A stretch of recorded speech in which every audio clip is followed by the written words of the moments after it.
there is no perfect way to grieve. There is not just one way to grieve. There isn't a way to do it. We haven't got to be stoic and heroic through it all. Allow yourself to feel. Allow yourself to have those moments. Allow yourself to cry. Allow yourself to sit down and, if need be, kick and scream. Hello, so welcome to our latest episodes on Death, a Changing Industry. Today I have the great pleasure to welcome my good friend Jen Brown, who is a trained psychotherapist and counsellor.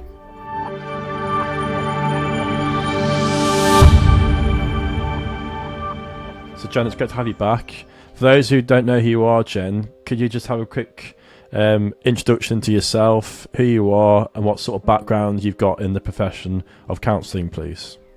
Yeah, sure. Good morning, John, and thank you for having me here again. I'm Jen Brown. I'm a counsellor and psychotherapist. I do offer bereavement counselling and bereavement support for Perry and Phillips, but also privately as well. I also offer various different therapies, such as hypnotherapy, CBT, EMDR therapy, some holistic therapies, mindfulness and so forth. So quite a wide variety of various different things, and a lot of those things can be really helpful as well to support somebody who's experienced a loss. No, thanks, Jen. That's really helpful. Again, a quick introduction like that, it's very hard to go into the depth of work that you go into in a few seconds, really, because it's such a wide range. And also, as well, we've spoken a lot to you and I about how grief, bereavement, and death, it's always so unique to that individual. And actually, one size fits all doesn't work because everyone is unique. Yeah, absolutely. But you've got lots of sort of techniques and suggestions that can work for people. Are you happy to go into that in a bit more detail about how you can use different techniques to help you move forward with your bereavement? Of course, John. Exactly what you've said there. I think we all need to be mindful that, every grief is totally unique, depending on the person, your own resources, often, what life experience you may have already had, what experiences you've already been through, what your almost personal resources are, if you like, that you can then draw upon at that time of need. A lot of it as well also depends upon the connection to the person that you've lost, how close you were to them, what they're meant to you, often on a day-to-day basis. As we know, there's no solution. There's no quick way through these things. Often we scrabble through, don't we, and we claw our way through and we get lost and we're not quite sure what we're doing. But I really, really want to stress the first thing is that there is no perfect way to grieve. There is not just one way to grieve. There isn't a way to do it. I think we all struggle and we find our own way, but hopefully eventually start coming through the other side. It's a personal journey, but I do feel that there's some things that can sort of help us whilst we're on that journey. And I think the biggest thing for me, anyway, from my own personal experience as well, and working with others, is love and kindness. Love and kindness to yourself, to those around you, if possible. We know that sometimes that's not always how we feel, and often we can get angry with others around us and so forth. And that's all part of that process. But I think if you can only think of, how am I being kind to me? How am I loving myself through this? Because we often forget ourselves. We're so busy doing stuff, arranging stuff, maybe supporting somebody else, looking at other things, and we forget to take care of ourselves. So I think that love and kindness to ourselves, for me, is the biggest thing. And that involves self-care. So with that as well, John, I was with someone in the week and she got quite emotional whilst I was arranging her husband's funeral. And she broke down in tears and she was apologising to me. I'm so sorry, John. I was like, don't say sorry to me. And also, don't say, it's not a problem. Actually, you having these tears is really important. And actually, learn to sit in that. Yes. It's okay. And actually having these little moments, that's how you move forward. People who hold on and Absolutely. Just think, no, not for me, I'm going to be okay, and just fight through it. I think eventually grief will always find you out. I've known people who leave it 3 or 4 years, and they say eventually they're caught and it hits them even harder. So having these little moments of tears and actually sit in that grief, it's okay. Yeah, and I always try and stress that to people as well. You know, we haven't got to be stoic and heroic through it all. I think it's like with everything in life, it's about balance. It's about trying to keep some normality if you can, some routine. I think all of that's really important. But along the way, allow yourself to feel, allow yourself to connect in, allow yourself to have those moments, allow yourself to cry, allow yourself to sit down and, if need be, kick and scream. And then, you know, you pick yourself back up and you carry on again with everyday things. It's about that balance, I think, trying to do a little bit of both throughout. And one thing that I will suggest is to use what I call, anyway, the 3 A's, which is to allow, to acknowledge, and then work on acceptance. Okay, so again, exactly what you did for that lady. Allow her that time. Allow yourself that time. Allow your feelings to be there. Acknowledge, if you can, what it is. What am I feeling? What am I upset about? Dig a little bit deeper if you can. It's all helping the processing and helping you come to terms with things. And I know a lot of people get a bit prickly, and myself too, about that word acceptance, because it almost can be construed as being, oh, I've just got to accept it and get on, have I? No, what I mean by that is to just try and accept that you're feeling that way in that moment.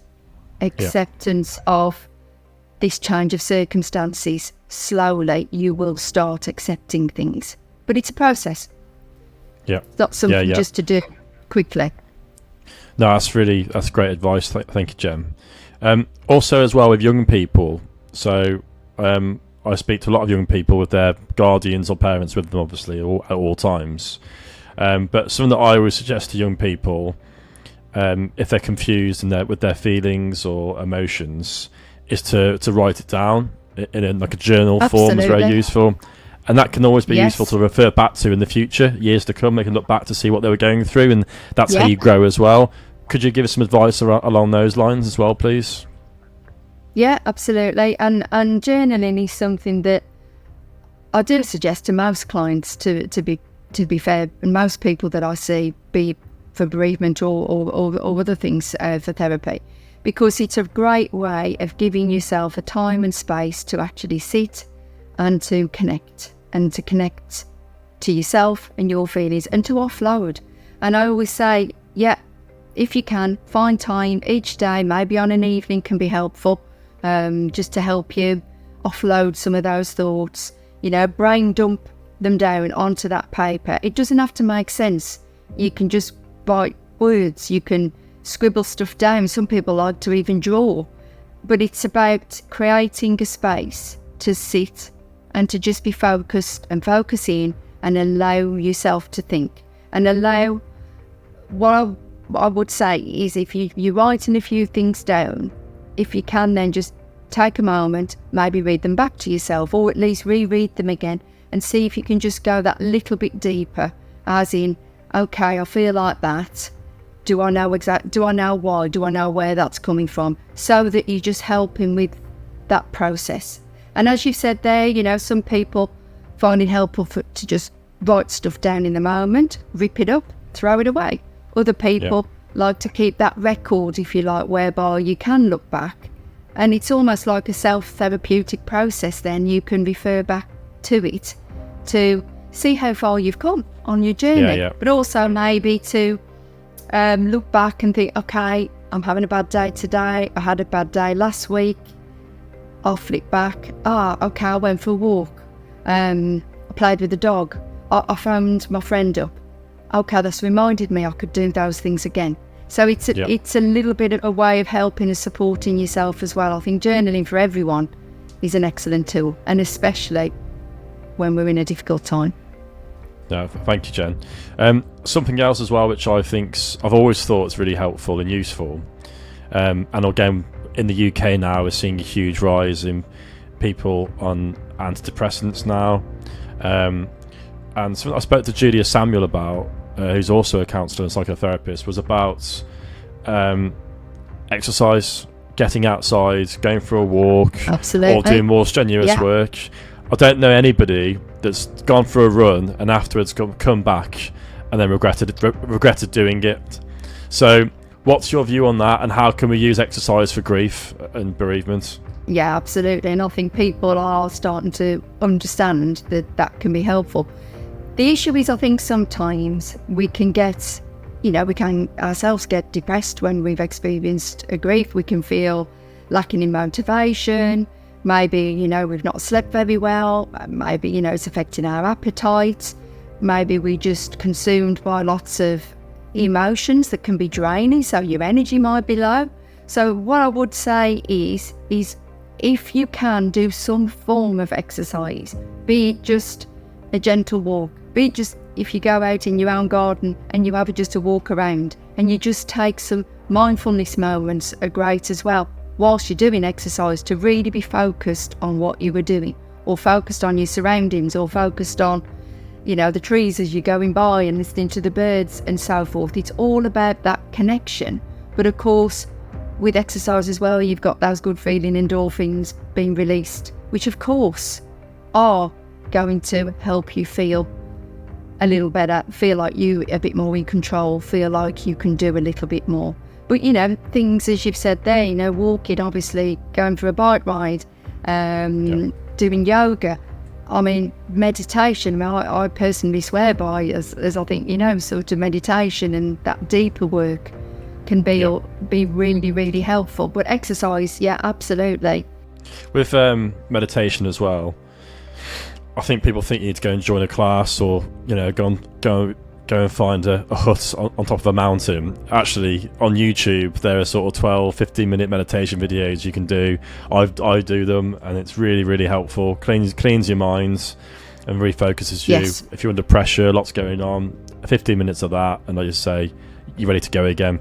So the stuff's all out there now, isn't it? It's a lot more easy to access. So it is. So yeah, and and going back, to the exercise, you might not feel in a place to go and join a Zumba class, had you, or something, or even to continue your normal exercise routine when you were grieving. But yeah, if you don't feel like going out, if you can do it in your own lounge. Do some moves yourself. As I've said, go and walk around your own garden if you've got one, and just keep it simple. If you feel it's too much to go out and engage maybe and see people, because that can be a factor, I think, can't it? Is that sometimes you just don't want to see someone, or you don't want to be asked anymore, or you don't want to talk about it. And if you go out, people are probably likely to ask. As well, Jen, with that. Mm-hmm. So when friends ask you, or they say, if there's anything I can do for you, just let me know, and I'm there for you. So that could actually be a great thing to do, is in your home, having a friend over, doing half an hour, 40 minutes exercise together. So at least there's actual physical connection then with them as well. Yeah, absolutely. Yeah. And as I've said, so much stuff online as well, isn't there? That you can sort of semi-join in with, or at least feel that you're following something.